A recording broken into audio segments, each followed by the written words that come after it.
தாய் தமிழ் உறவுகளுக்கு வணக்கம். திராவிட முன்னேற்ற கழகத்தில் இணைந்த சரத்குமார் என்ற தலைப்பில் இந்த காணொளியை நாம் காண்கிறோம். சரத்குமார் 1991 ஆண்டு முதல் 96 ஆண்டு வரை செல்வி ஜெயலலிதா தமிழகத்தின் முதலமைச்சராக இருந்த பொழுது செல்வி ஜெயலலிதாவோடு மிகவும் நெருக்கமாக இருந்தவர் இந்த சரத்குமார்.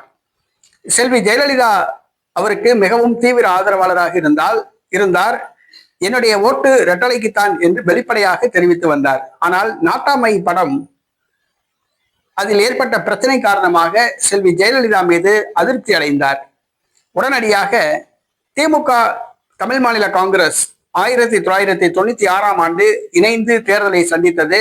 அப்பொழுது அதிமுகவுக்கு எதிராக மிகப்பெரிய அலை வீசியது. அப்பொழுது சரத்குமார் திமுக தமிழ் மாநில காங்கிரஸ் கூட்டணிக்கு ஆதரவாக தமிழ்நாடு முழுவதும் பிரச்சாரம் செய்தார்.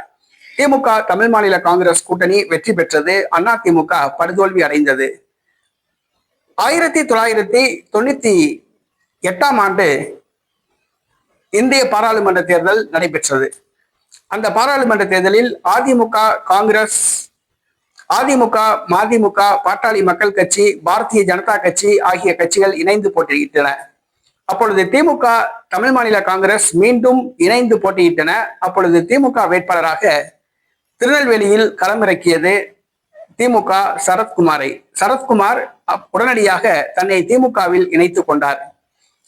அதுவரை திமுகவுக்கு ஆதரவாக பிரச்சாரம் செய்து வந்த சரத்குமார் 98 பாராளுமன்ற தேர்தலின் பொழுது திமுகவில் தன்னை இணைத்துக் கொண்டார். திருநெல்வேலி நாடாளுமன்ற தொகுதியில் திமுக வேட்பாளராக களமிறங்கினார். ஆனால் அதிமுக வேட்பாளர் கடம்பூர் ஜனார்த்தனத்திடம் அவர் 4000 வாக்குகள் வித்தியாசத்தில் சரத்குமார் தோற்று போனார்.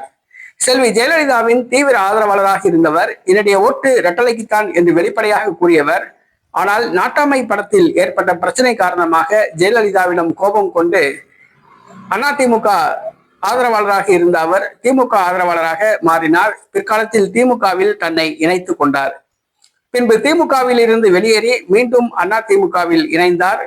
தற்பொழுது அவர் பாரதிய ஜனதா கட்சியில் பயணிக்கிறார் என்பதை குறிப்பிடத்தக்கது.